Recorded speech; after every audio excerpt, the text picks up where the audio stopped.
میرے اعمال کی اصلاح کرم سے کر دے۔ الحمدللہ رب العالمین والصلاة والسلام علی سید المرسلین، اما بعد فاعوذ باللہ من الشیطان الرجیم، بسم اللہ الرحمن الرحیم۔ الصلاة والسلام علیک یا رسول اللہ وعلی آلک واصحابک یا حبیب اللہ، الصلاة والسلام علیک یا نبی اللہ وعلی آلک واصحابک یا نور اللہ۔ درود پاک پڑھنے کے بے شمار فضائل و برکات ہیں۔ درود پاک کب کب کہاں کہاں اور کیسے کیسے کام آتا ہے، سبحان اللہ۔ ایک ایسا وظیفہ ہے کہ جس کی جتنی فضیلت بیان کرے کم ہے، یعنی کون سی پرابلم ہے، کون سی مشکل ہے جس کا حل درود پاک میں نہیں ہے۔ اگر یہ کہے کہ ہر مصیبت کے تالے کی چابی درود پاک ہے تو یہ شاید غلط نہیں ہوگا۔ یقیناً بہت سارے لوگ یہاں بیٹھے ہیں، مہنگائی کا دور ہے، بعض اوقات قرضے کی ضرورت پڑ جاتی ہے۔ ایسا ہی ایک ماجرا تھا آج سے چند 100 سال پہلے۔ ایک دوست نے دوسرے دوست سے قرض لیا۔ جو میں واقعہ بیان کرنے جا رہا ہوں یہ درود پاک کی بڑی مشہور و معروف کتابوں میں بھی لکھا۔ مفتی امین صاحب رحمۃ اللہ تعالی نے اپنی کتاب آب کوثر میں بھی اس واقعے کو نقل فرمایا کہ ایک دوست نے اپنے دوسرے دوست سے 3000 دینار کا قرض لیا۔ 3000 دینار ایک اچھی رقم ہوتی ہے، یعنی سونے کی اشرفیاں۔ اور جناب ایک وقت طے ہو گیا کہ اتنے ٹائم کے بعد میں یہ قرض لوٹا دوں گا۔ وہ ٹائم آ گیا، دوست نے کہا بھائی میرے پیسے لوٹاؤ۔ تو اب اس دوست نے کہا کہ میرے پاس پیسے تو نہیں ہیں، میرا کاروبار بھی تباہ ہو گیا ہے، میں تمہیں پیسے نہیں دے سکتا۔ پہلے تو اس نے کافی کوشش کی، اس کو فالو اپ کیا، اس کو بار بار یاد دلایا۔ جب پیسے نہیں ملے تو اب اس دوست نے کیا کیا کہ عدالت میں چلا گیا۔ جج صاحب کو کہا کہ یہ میرا دوست ہے، مجھے پیسے لیے، پیسے ہی نہیں دیتا۔ جج صاحب نے اس کو بلا لیا اور پوچھا کہ بھائی تم نے پیسے دینے ہیں؟ کہاں پیسے تو دینے ہیں، پھر دیتے کیوں نہیں ہو؟ پیسے ہے ہی نہیں، کہاں سے دوں، سارا کاروبار تباہ ہو گیا، پیسے خرچ ہو گئے۔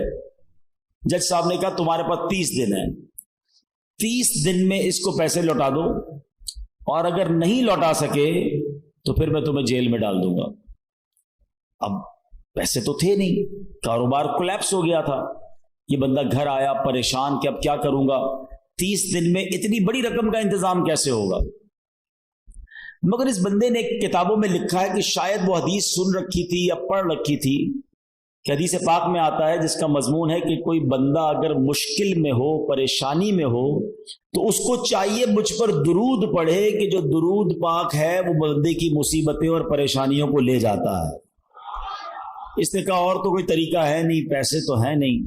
صبح سے لے کر شام تک درود پڑھنے لگا۔ 27 دن گزر گئے، 28ویں رات آ گئی۔ خواب میں جب سویا تو کسی نے آواز لگائی کہ گھبراؤ مت، تمہارا قرضہ ادا ہو جائے گا، علی بن عیسیٰ وزیر کے پاس جاؤ، وہ تمہارا قرضہ ادا کر دے گا۔ صبح اٹھا، سوچنے لگا پتہ نہیں کس کی آواز تھی، کوئی اشارہ تو ملا ہے مگر ایسے کیسے میں وزیر کے پاس چلا جاؤں۔ اگلا دن گزرا، پھر رات آئی۔ اب جو رات آئی تو نبی پاک علیہ الصلوۃ والسلام خواب میں تشریف لے آئے۔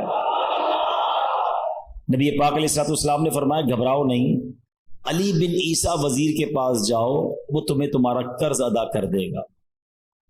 صبح اٹھا تو بہت خوش، آقا نے زیارت کروائی، نبی پاک نے راستہ بھی بتا دیا۔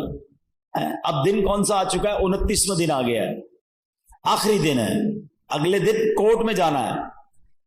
اچانک خیال آیا میں وزیر کے پاس جاؤں گا، اور وزیر نے کہا میں کیسے مانوں تمہیں نبی پاک نے بھیجا ہے؟ کوئی ایویڈنس، کوئی نشانی ہے؟ کوئی بھی آ کے کہہ سکتا ہے مجھے نبی پاک علیہ الصلوۃ والسلام نے بھیجا ہے۔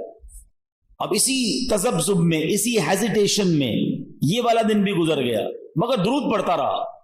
رات پھر ہوئی تو نبی پاک علیہ الصلوۃ والسلام پھر خواب میں تشریف لائے۔ نبی پاک نے فرمایا علی بن عیسیٰ وزیر کے پاس جاؤ، تمہارا قرضہ ادا کرے گا۔ کہ حضور کیسے جاؤں گا، اور اگر مجھے کوئی نشانی مانگی تو میں کیا نشانی بتاؤں گا؟ پیارے آقا علیہ الصلوۃ والسلام نے فرمایا اسے جا کر کہنا کہ تم 5000 بار روزانہ صبح فجر کی نماز کے بعد درود پاک پڑھتے ہو، یہ راز صرف تمہیں پتا ہے، تمہارے رب کو پتا ہے، اور کسی کو نہیں پتا. اور جب تک گنتی پوری نہیں ہوتی تم کسی سے بات بھی نہیں کرتے.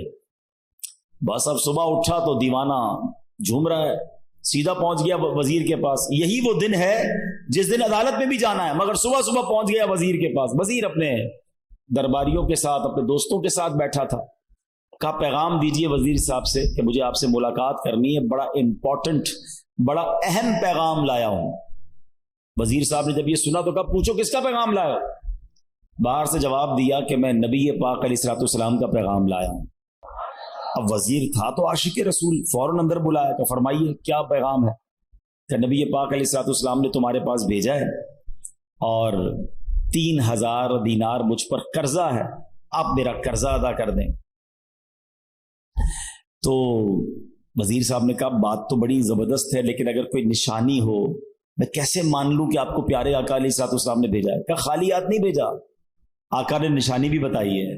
کہا بتائیے نشانی کیا ہے؟ کہا نشانی یہ ہے کہ آپ روزانہ صبح فجر کی نماز کے بعد 5000 بار درود پاک پڑھتے ہیں، اور یہ راز صرف آپ کو معلوم ہے، آپ کے رب کو معلوم ہے. وزیر تو جھوم اٹھا نا، اس کے تو درود پاک مقبول ہو گئے. کہتا مرحبا یا رسول اللہ. اپنے کمرے میں گیا، واپس آیا، 3000 دینار نہیں، وہ 9000 دینار لے کر آیا. کہتے پہلے 3000 تو نبی پاک کا حکم، آقا کا حکم سر آنکھوں پر، لبیک یا رسول اللہ، یہ لیجئے. دوسرے 3000 آپ نے میرے گھر تک قدم رنجہ فرمایا، اتنی پیاری خوشخبری سنائی، یہ اس کا تحفہ ہے. تیسرے 3000 لیجئے کہ آپ اپنے بچوں کے لیے اس سے کوئی کاروبار وغیرہ شروع کریں اور ایک وعدہ بھی کر کے جائیں. اب زندگی میں آپ کو جب بھی کوئی کام پڑے نا، آپ نے کہیں اور نہیں جانا، مجھے خدمت کا موقع دینا ہے. اللہ اکبر. یہ دیوانہ تو خوش. اب پہنچ گیا عدالت میں. اچھا وہاں عدالت میں سارے یہ سوچ رہے ہیں، ایوری بڈی ایکسپیکٹنگ کہ یہ تو آئے گا آ کر کہے گا پیسے ویسے ہیں نہیں، جج صاحب نے اس کو جیل میں ڈالنا ہے.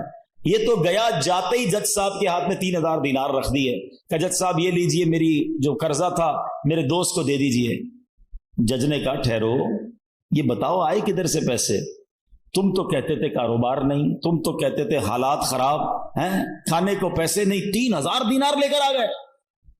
اب اس دیوانے نے بھرے کوٹ میں، بھری عدالت میں گویا زبان حال سے یہ کہنا شروع کر دیا کہ اتنا دیا سرکار نے مجھ کو، اتنی میری اوقات نہیں، یہ تو کرم ہے ان کا، ورنہ مجھ میں تو ایسی بات نہیں. اس نے پورا واقعہ ہی سنا دیا عدالت میں. اچھا اس زمانے کے جج بھی کیسے ہوتے تھے؟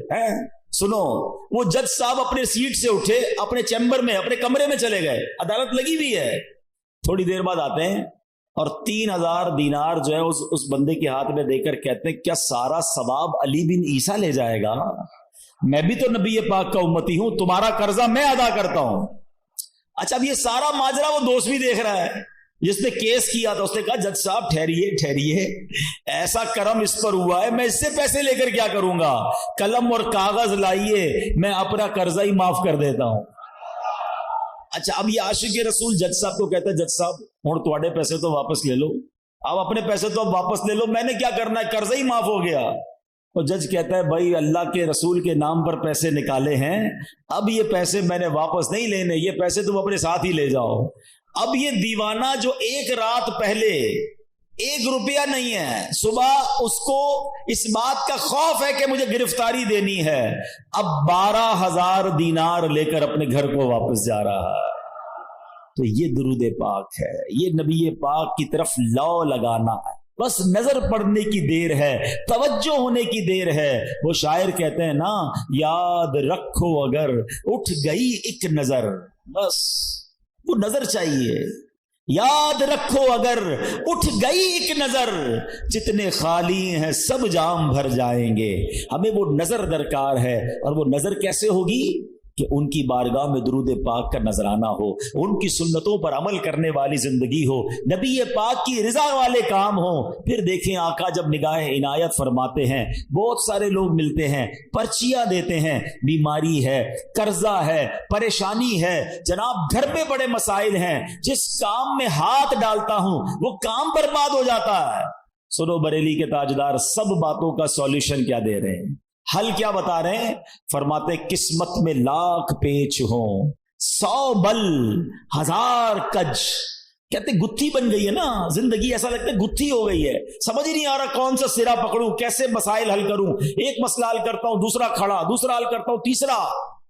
امام عشق و محبت کہتے ہیں قسمت میں لاکھ پیچ ہوں، 100 بل 1000 کج، آقا یہ ساری گتھی ایک تیری سیدھی نظر کی ہے، ایک نظر پڑنی ہے ساری گتھیاں سلجھ جانی ہے۔ تو درود پاک پکڑ لو، اس کمال کا وظیفہ ہے، پکڑ لو اس کو، چلتے پھرتے اٹھتے بیٹھتے پڑھتے رہا، پھر دیکھو کیسے نگاہ کر رحمت ہوتی ہے۔ ہمیں کسی سے کیوں مانگنا ہے؟ منت غیر کیوں اٹھائیں، کوئی ترس جتائے کیوں؟ کیا بات کہتے ہیں اعلیٰ حضرت بھی ہے، کوئی ہم پر کیوں ترس جتائے یار، میں نبی پاک کا امتی ہوں نا۔ اعلیٰ حضرت کہتے کریم ایسا ملا کہ جس کے کھلے ہیں ہاتھ اور بھرے خزانے، بتاؤ اے مفلسو کہ پھر کیوں تمہارا دل اضطراب میں ہے۔ ارے کیوں مانگے دنیا والوں سے، کیوں جائیں دنیا والوں کے پاس، میرے آقا وہ ہیں جن کے در سے تاجدار پلتے ہیں۔ اس گلی کا گدا ہوں میں جس میں مانگتے تاجدار پھرتے ہیں، کیوں جہاں کے تاجداروں خواب میں دیکھی وہ شے جو آج جھولیوں میں گدایان در کی ہے۔ ارے آقا کا در جب موجود ہے تو دنیا والوں سے کیوں مانگنا ہے، ہم نے اللہ سے مانگنا ہے، اللہ کے حبیب علیہ الصلوۃ والسلام کی بارگاہ میں التجا کرنی ہے، اور وہ بھی اس لیے کرنی ہے کہ اللہ نے یہ در دکھایا ہے، وہی رب ہے جس نے تجھ کو ہم تک کرم بنایا، ہمیں بھیک مانگنے کو تیرا آستاں بتایا، تجھے حمد ہے خدایا۔ تو ہمیں دنیا والوں سے زندگی بھر ایک اصول بنا لو اپنا، خودداری ہونی چاہیے۔ ہاں، خوددار کو غیب سے عطا کیا جاتا ہے۔ اللہ سے یہ دعا مانگو، یا اللہ مجھے بانٹنے والا بنانا، مجھے دینے والا بنانا، کبھی مانگنے والا نہ بنانا، پھر دیکھو تمہاری عزت بھی بڑھتی ہے، تمہاری روزی میں بھی برکت ہو جائے گی۔ تو بہرحال اللہ ہمیں کبھی کسی کا محتاج نہ بنائے، غیب کے خزانوں سے عطا فرمائے۔ درود پاک پڑھتے رہیے، جھولیاں بھری جاتی رہیں گی۔ ایک بار پھر محبت کے ساتھ باواز بلند درود پاک پڑھ لیں، صلو علی الحبیب محمد صلی اللہ علیہ وسلم۔ آج ماشاءاللہ درود پاک پر کافی زبردست کلام ہوا۔ ایک اور شاندار وظیفہ، اللہ اکبر، بلکہ شاید میں یہ کہوں تو غلط نہیں ہوگا کہ افضل ترین وظیفہ، جی ہاں، آج اس پر بات کریں گے، اور وہ کتنا اہم ہے ہماری زندگی میں، ہمارے ایمان کے لیے، وہ بھی انشاءاللہ پتہ چل جائے گا۔ صحابی رسول حضرت شداد بن اوس رضی اللہ تعالی فرماتے ہیں کہ ہم صحابہ کرام علیہ رضوان اللہ پاک کے آخری نبی رسول ہاشمی صلی اللہ تعالی علیہ وسلم کی خدمت میں حاضر تھے۔ آپ علیہ الصلوۃ والسلام نے ہم سے پوچھا، ہل فیکم غریب، کیا کوئی تم میں اجنبی تو نہیں بیٹھا؟ صحابہ کرام نے کہا نہیں حضور، ہم سارے مسلمان ہی ہیں اور کوئی غیر نہیں ہے۔ تو نبی پاک علیہ الصلوۃ والسلام نے فرمایا اچھا ایسا کرو، دروازے بند کر دو۔ صحابہ نے دروازے بند کر دیے۔ اب آپ علیہ الصلوۃ والسلام نے فرمایا ارفعوا ایدیکم وقولوا لا الہ الا اللہ، ہاتھ اوپر اٹھا لو اور لا الہ الا اللہ پڑھنا شروع کر دو۔ حضرت شداد بن اوس کہتے ہیں ہم سب نے ہاتھ اوپر اٹھائے اور کلمہ پاک پڑھنا شروع کر دیا۔ کچھ دیر اسی طرح ہم ذکر کرتے رہے، نبی پاک ذکر کرواتے رہے، اور اس کے بعد مالک جنت قاسم نعمت صلی اللہ تعالی علیہ وسلم نے خوشخبری سناتے ہوئے فرمایا ابشروا فإن اللہ قد غفر لکم، تمہیں بشارت ہو کہ بے شک اللہ پاک نے تمہیں بخش دیا ہے۔ مزید آپ علیہ الصلوۃ والسلام نے یہ بھی فرمایا کہ الحمدللہ، اے اللہ پاک تو نے مجھے یہ پاکیزہ کلمہ دے کر بھیجا، اسے پڑھنے کا حکم دیا اور اس پر جنت کا وعدہ بھی فرمایا، بے شک تو اپنے وعدے کے خلاف نہیں کرتا۔ سبحان اللہ۔ تو کلمہ طیبہ افضل الذکر لا الہ الا اللہ، اس کے کمال کے فضائل ہیں۔ کیا خوبصورت شعر شاعر لکھتے ہیں نا، حسبی ربی جس نے کہا فیض کے دریا کو پایا، گوہر مقصد ہاتھ آیا، لا الہ الا کھل جائیں در جنت کے، دوزخ کی سب آگ بجھے، دل سے کوئی ایک بار کہے لا الہ الا اللہ، پڑھو لا الہ الا اللہ، لا الہ الا اللہ، سبحان اللہ۔ کلمہ طیبہ کے بہت فضائل ہیں، یاد رہے یہ افضل ترین ذکر بھی ہے، بہترین وظیفہ بھی ہے۔ یہی کلمہ پڑھ کر غیر مسلم مسلمان ہوتا ہے، یہی مبارک کلمہ سچے دل سے پڑھنے کی برکت سے غیر مسلم کے سب گناہ دھل جاتے ہیں اور وہ جنت کا حقدار بن جاتا ہے۔ حلیت الاولیاء میں ہے، دو عالم کے مالک و مختار مکی مدنی سرکار صلی اللہ تعالی علیہ وسلم نے فرمایا، اللہ پاک ارشاد فرماتا ہے، بے شک میں ہی اللہ ہوں، میرے سوا کوئی عبادت کے لائق نہیں، پس اے لوگوں میری ہی عبادت کرو۔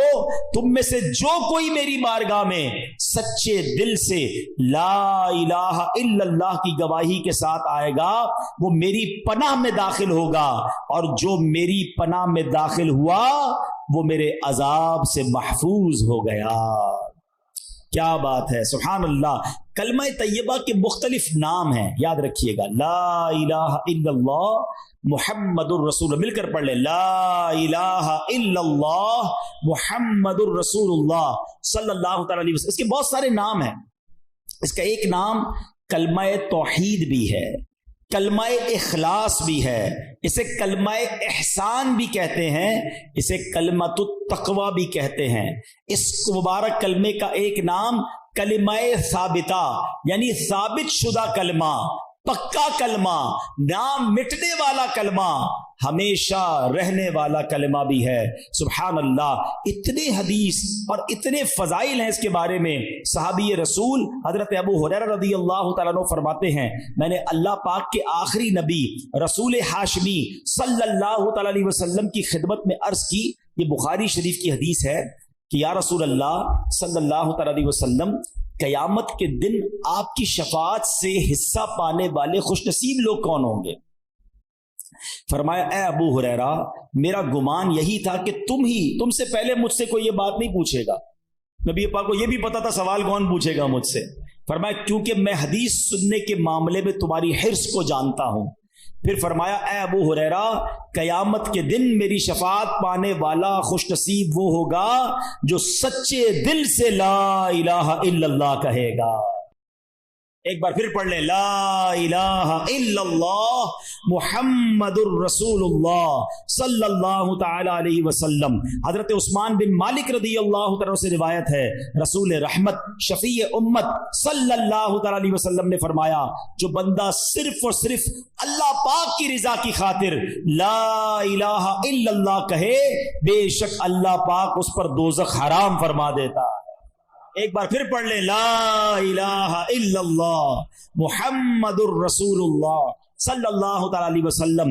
اللہ پاک کے آخری نبی رسول ہاشمی صلی اللہ تعالی علیہ وسلم نے فرمایا، من مات وہو یعلم انہ لا الہ الا اللہ دخل الجنہ، یعنی جو اس حال میں مرا کہ وہ جانتا ہے اللہ پاک کے سوا کوئی عبادت کے لائق نہیں تو وہ جنت میں داخل ہوگا۔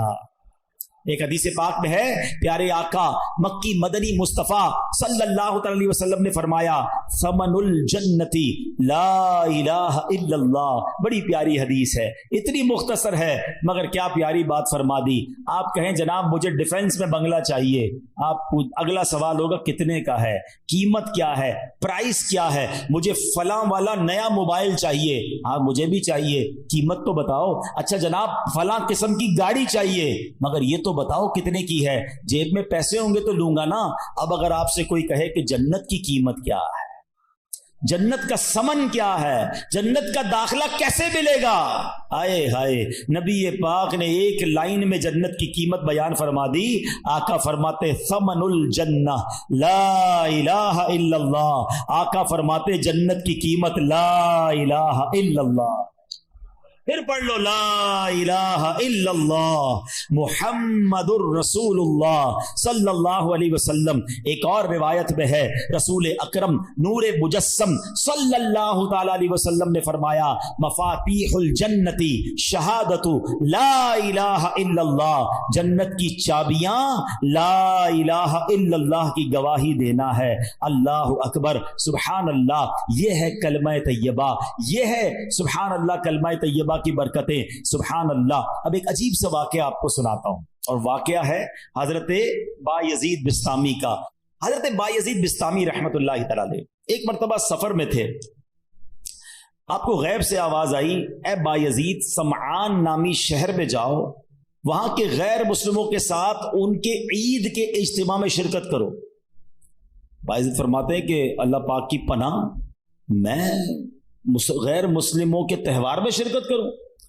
آپ نے کہا کہ نہیں، یہ میرے لیے پیغام نہیں ہو سکتا۔ رات سوئے، خواب میں پھر یہی آواز آئی بایزید جاؤ اور غیر مسلموں کے فلاں تہوار میں عید میں شرکت کرو۔ پھر یہ کہتے میں اٹھ گیا، خواب سے کانپنے لگا، سوچ رہا تھا کہ یہ کس کی آواز ہے، مجھے کون پیغام دے رہا ہے، کہیں شیطان کی طرف سے تو نہیں؟ کہہ رہے میں بیدار تھا تو جاگتے میں آواز آئی اے بایزید ڈرنے کی ضرورت نہیں، تم میرے فرما بردار ہو، مگر غیر مسلموں والا لباس پہنو، ان کے اجتماع میں جاؤ، ایک راز ہے اس میں۔ اب حضرت بایزید اللہ کے برگزیدہ بندوں میں سے اب سمجھ گئے کہ یہ شیطان کی طرف سے آواز نہیں ہے، یہ رحمان کی طرف سے پیغام ہے۔ آپ نے لباس پہنا اور آپ چلے گئے غیر مسلموں کے تہوار میں۔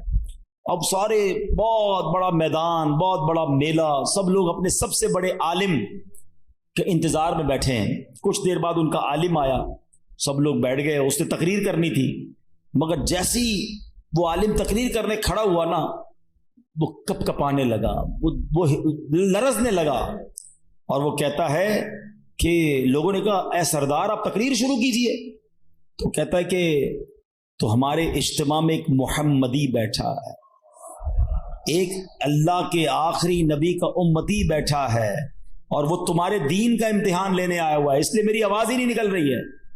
پھر اس نے بلند آواز سے کہا اے محمدی، اے اللہ کے آخری نبی کے امتی کھڑے ہو جاؤ۔ حضرت بایزید بسطامی کھڑے ہو گئے، تو اس عالم کہتا میں تم سے کچھ سوال کروں گا، تم نے جواب دیا تو اس کے بعد ہم ساری باتیں تمہاری مانیں گے، اور اگر تم جواب نہ دے سکے تو ہم تمہیں قتل کر دیں گے۔ حضرت بایزید بسطامی تو ولیوں کے سردار تھے، آپ نے کہا پوچھو جو پوچھنا ہے۔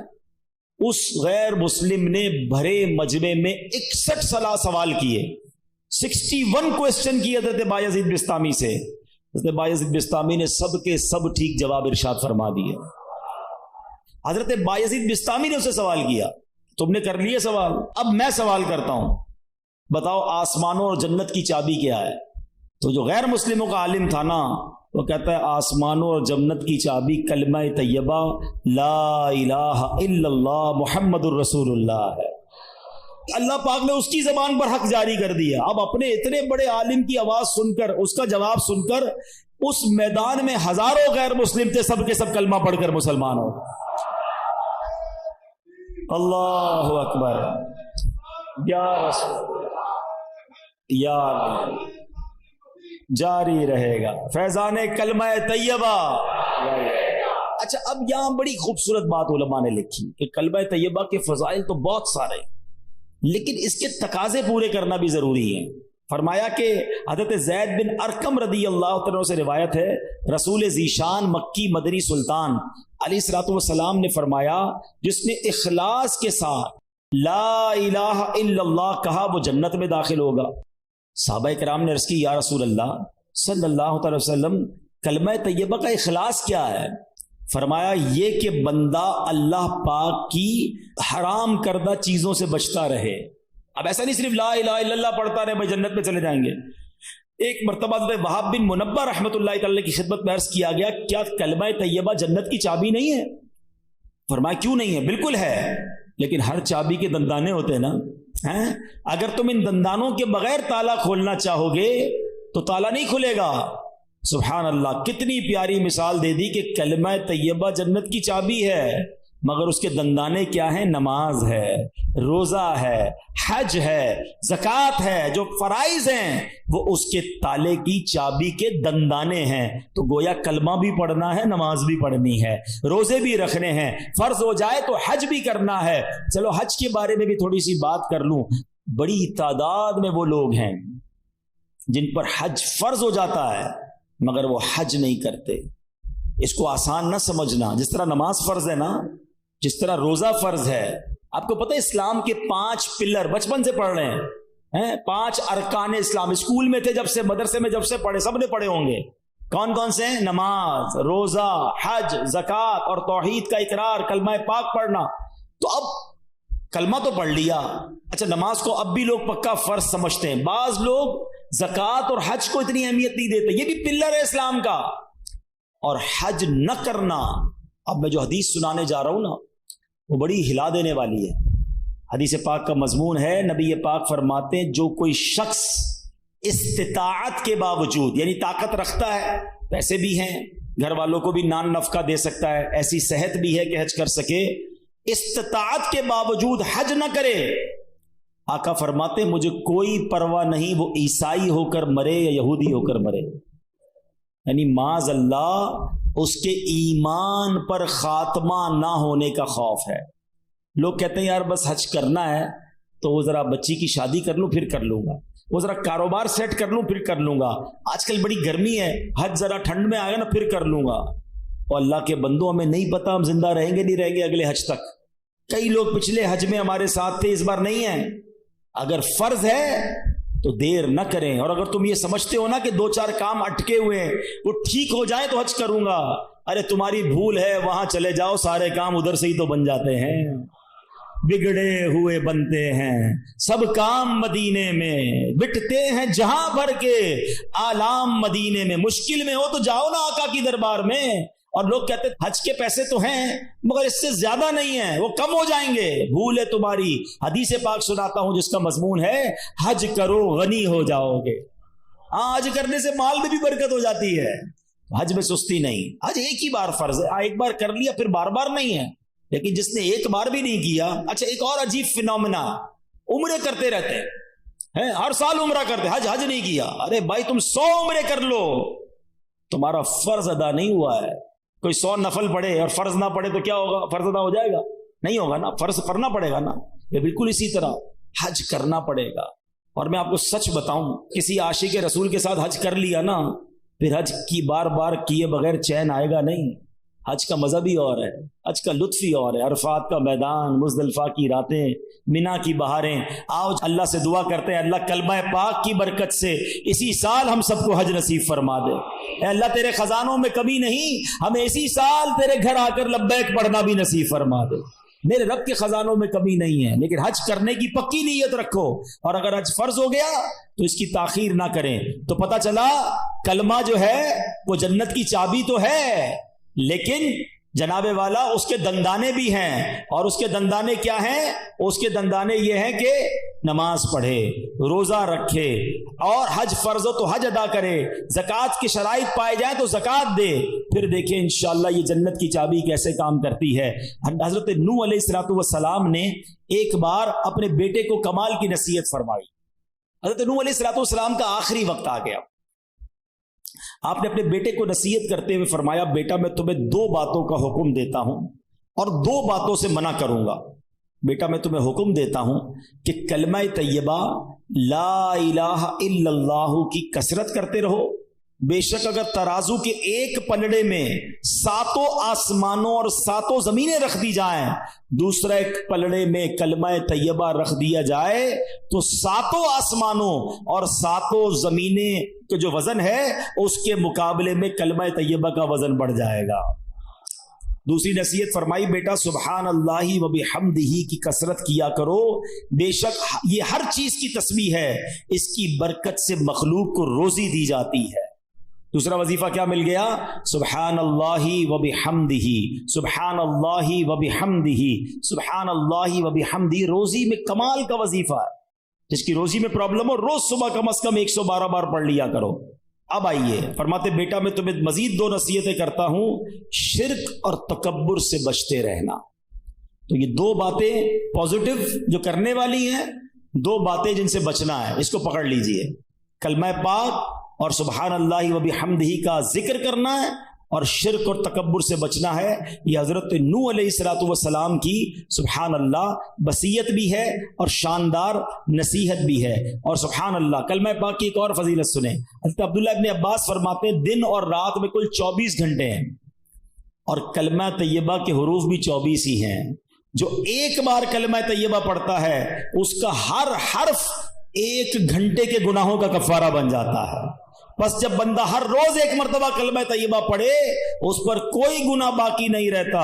اب سوچو جو دن میں کئی بار کلمہ پاک پڑھتا ہے اس پر کتنا اجر و ثواب ملتا ہوگا۔ تو یہ ذکر جو ہے اپنی زندگی میں شامل کر لیجئے۔ نبی پاک علیہ الصلوۃ والسلام نے فرمایا قیامت کے دن اللہ پاک فرشتوں سے فرمائے گا کلمہ طیبہ پڑھنے والوں کو میرے قریب کر دو اور میرے عرش کے سائے میں جگہ دو، بے شک میں ان سے محبت کرتا ہوں۔ اللہ کا محبوب بننا ہے تو کلمہ پاک کا ورد کیجئے۔ اللہ اکبر۔ میں نے ایک شروع میں بات کہی تھی کہ افضل الذکر کیا ہے، اب حدیث سن لو۔ احمد مجتبی رسول خدا صلی اللہ تعالی علیہ وسلم نے فرمایا افضل الذکر لا الہ الا اللہ و افضل الدعاء الحمدللہ۔ آقا فرماتے ہیں افضل ذکر ہے لا الہ الا اللہ اور افضل دعا ہے الحمدللہ۔ تو سبحان اللہ کلمہ پاک بھی پڑھنا ہے اور بات بات پر اللہ کا شکر بھی ادا کرنا ہے۔ بہرحال میرے پیارے اسلامی بھائیوں، اب ایک اور اہم بات سبحان اللہ کہ ہمیں جب آخری وقت کسی کا آ جائے نا، کسی مردے کا، کسی شخص کا آخری وقت، انتقال کا وقت قریب آ جائے تو اس وقت اس کے پاس جا کر کلمہ پاک کی تلقین کرنی چاہیے، کلمہ سکھانا چاہیے۔ نبی پاک کا فرمان لقنوا موتاکم لا الہ الا اللہ، اپنے مردوں کو لا الہ الا اللہ کی تلقین کرو، یعنی جو مرنے کے قریب ہو اسے کلمہ سکھاؤ، اس طرح کہ اس کے پاس بلند آواز سے کلمہ پڑھو۔ اب اس کا طریقہ بھی سمجھ لیں۔ بعض اوقات پتہ ہے کیا غلطی کرتے ہیں، کسی کا آخری وقت ہو اس کے پاس جا کر کہتے ہیں کلمہ پڑھو، لا الہ الا اللہ پڑھو، لا الہ الا اللہ محمد رسول اللہ پڑھو۔ یہ نہیں کرنا چاہیے۔ یہ بڑی اہم بات بتانے جا رہا ہوں۔ جو سکرات کا وقت ہوتا ہے نا، بڑی تکلیف میں ہوتا ہے بندہ، اس کو بڑی مشکل ہو رہی ہوتی ہے، خدا نہ خواستہ اس تکلیف میں اگر اب اس نے یہ کہہ دیا نا میں نہیں پڑھتا، میں کلمہ نہیں پڑھتا، تو کہیں ایسا نہ ہو اس کا خاتمہ برا ہو جائے۔ ہمیں کرنا پتہ ہے کیا، میں یہ نہیں کہتا کہ جو یہ کہہ دے میں نہیں پڑھتا اس کا خاتمہ برا ہوا، لیکن آپ کے دل میں تو بات رہ جائے گی نا یار اس نے منع کر دیا تھا کلمہ پڑھنے سے، تو یہ بات نہ کریں۔ بلکہ طریقہ صدر الشریعہ مفتی امجد علی اعظمی نے بہار شریعت میں لکھا، نزا کی حالت میں جب تک روح گلے کو نہ آئی ہو مرنے والے کو تلقین کریں۔ کس طرح کریں؟ اس کے پاس جائیں اور بلند آواز سے خود کلمہ پڑھنا شروع کر دیں، اشہد ان لا الہ الا اللہ واشہد ان محمد رسول اللہ، پڑھتے رہیں۔ اب اس کو کہنے کا حکم نہ دیں، آپ پڑھتے رہیں تاکہ وہ سنے اور اس کو یاد آ جائے، اور جب اس بندے نے کلمہ پڑھ لیا نا آپ چپ ہو جائیں، اب کوئی اور بات نہ کریں، اس کا آخری جملہ نکل چکا ہے نا کلمہ، اب آپ خاموش ہو جائیں۔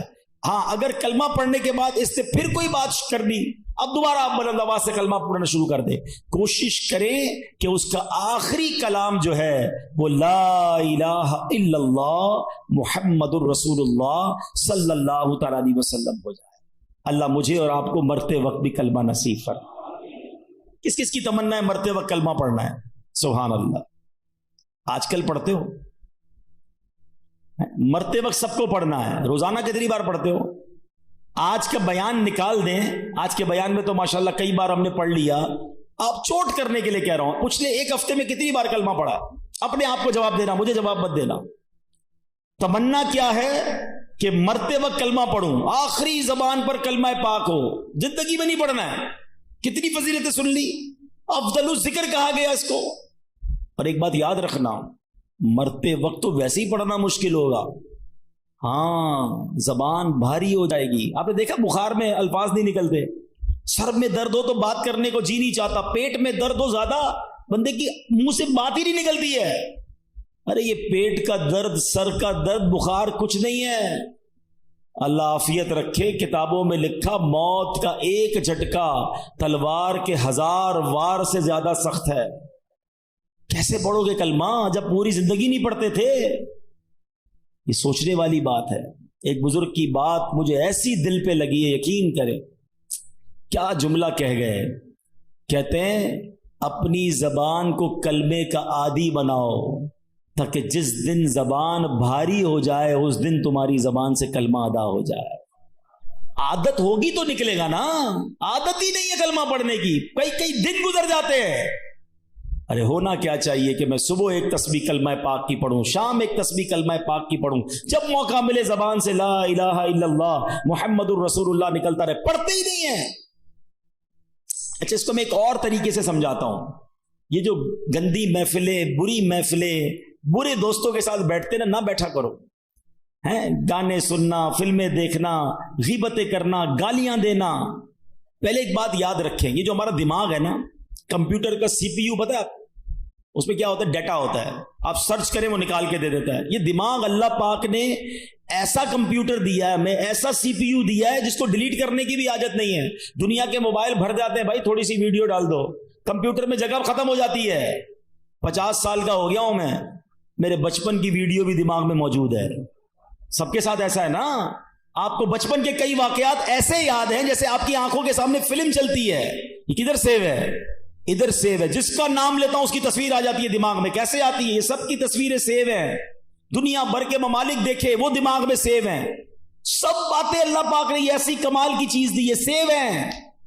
لیکن اگر گندی باتیں بھی سیو ہیں نا تو پھر یہ خیالات میں بھی آتی ہیں. نماز میں برے خیالات لوگوں کو آتے ہیں کیونکہ فلمیں دیکھ کے نماز پڑھنے آتے ہیں نا. اور یہ بری باتیں جو دیکھو اس سی پی یو میں جانے کا طریقہ کیا ہے.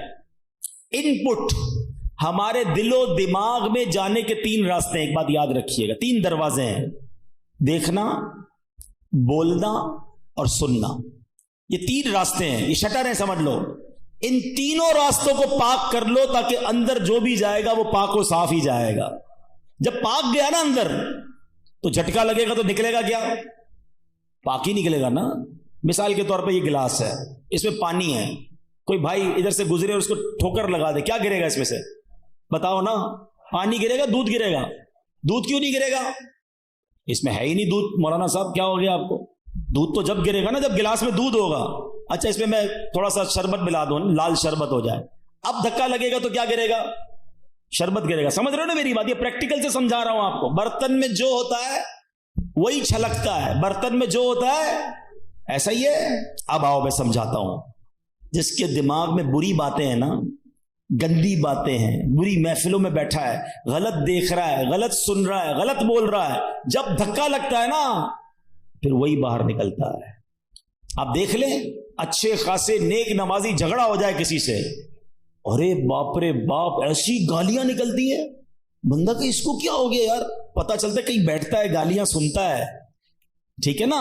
اور کسی شریف النفس آدمی جس نے کبھی گالیاں سنی نہیں ہے, بیٹھتا ہی نہیں بری صحبت میں, اس کو دھکا دے دو, اس سے کسی کا جھگڑا ہو جائے, وہ کہے گا یار نہیں مارو مجھے, کیوں لڑ رہے ہو بھائی, نہیں بھائی نہیں کرو, اس کے منہ سے گالی نکلے گی نہیں کیونکہ اندر گندا نہیں ہے. چلو ایک اور ایگزامپل, ایک اور مشورہ, ایک اور طریقہ. آپ کشتی میں کہیں جا رہے ہیں, اچانک جھٹکا لگا آپ کو, اترتے اترتے پیر سلپ ہو گیا, کسی نے دھکا دے دیا, فوراً آپ کی زبان سے کیا نکلتا ہے؟ چیک کر لو آپ.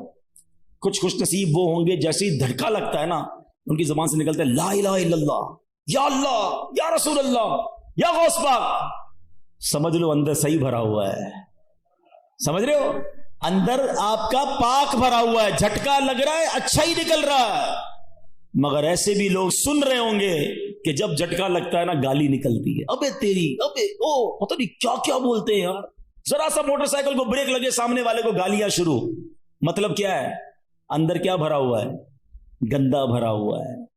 موت کا جھٹکا لگے گا اور خطرناک جھٹکا لگے گا. اندر اچھا بھرا ہوا ہوگا نا وہ باہر آ جائے گا, اور اگر اندر برا بھرا ہوا ہوگا نا, بے حیائی, برائی, گالیاں, مارے نہ جائیں, کہیں مرتے وقت بری باتیں زبان پہ نہ آ جائیں. ہماری تمنا کیا ہے؟ کلمہ پڑھتے پڑھتے, درود پڑھتے پڑھتے, یا رسول اللہ کہتے کہتے ہیں میں وہ سنی ہوں جمیل قادری مرنے کے بعد میرا لاشا بھی کہے گا الصلاۃ والسلام. یہ پڑھتے پڑھتے جانا ہے نا, تو دنیا میں پڑھو گے تو آخرت مرتے وقت آئے گا نا زبان پہ. ادھر گالیاں دینی ہے، ادھر لڑائیاں کرنی ہے، ادھر غیبتیں کرنی ہیں، اور تمنا یہ کہ مرتے وقت کلمہ نصیب ہو. نہ کرو ایسا. آج سے نیت کر جاؤ کہ اگر کلمے والی موت چاہیے تو کلمے والی زندگی بھی چاہیے. چابی اگر جنت کے دروازے کو کھولنے والی چاہیے تو چابی کے دندانے بھی تو چاہیے نا. تو اب انشاءاللہ ذکر و درود سے زبان کو تر رکھیں گے انشاءاللہ.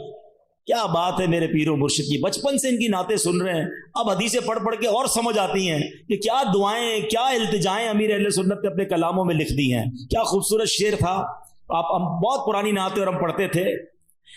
ذکر و درود ہر گھڑی ورد زباں رہے، ورد زباں رہے، میری فضول گوئی کی عادت نکال دو، میری فضول گوئی کی عادت نکال دو. تو اب نیت کرتے ہیں انشاءاللہ روزانہ کم از کم 313 بار درود پاک اور 200 بار کلمہ پاک پڑھیں گے انشاءاللہ.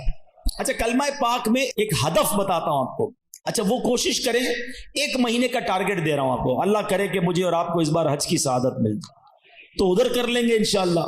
ادھر نہیں جا سکے تو ادھر کر لیں گے. اب وہ وظیفہ ایسا ہے آپ کا ایمان تازہ ہو جائے گا. بس یہ میرا بیان میں اب اینڈ کر رہا ہوں، لیکن یہ وظیفہ سبحان اللہ حدیث سے سن لو.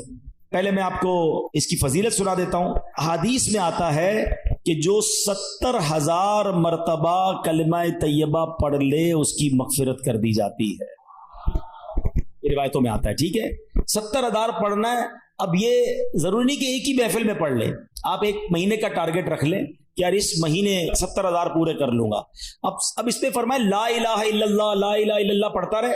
ہر 100 کے بعد ایک بار محمد الرسول اللہ صلی اللہ تعالی علیہ وسلم پڑھ لے. اب اس کے بارے میں سبحان اللہ ایک بڑی خوبصورت روایت بھی ہے کتابوں میں. حضرت محی الدین ابن عربی ایک جگہ دعوت پہ تشریف لے گئے تو ایک لڑکا جو ہے اس کے بارے میں مشہور تھا کہ یہ صاحب کشف ہے، اس کو بہت ساری باتیں کشف سے معلوم ہو جاتی ہیں. آپ نے سنا تھا. تو وہ بچہ جو ہے وہ آپ کے پاس کھانا کھا رہا تھا، اچانک رونے لگا. تو آپ نے کہا کیوں رو رہے ہو؟ کہا میں نے اپنی ماں کو جہنم میں دیکھا ہے، اس کی ماں کا انتقال ہوا تھا.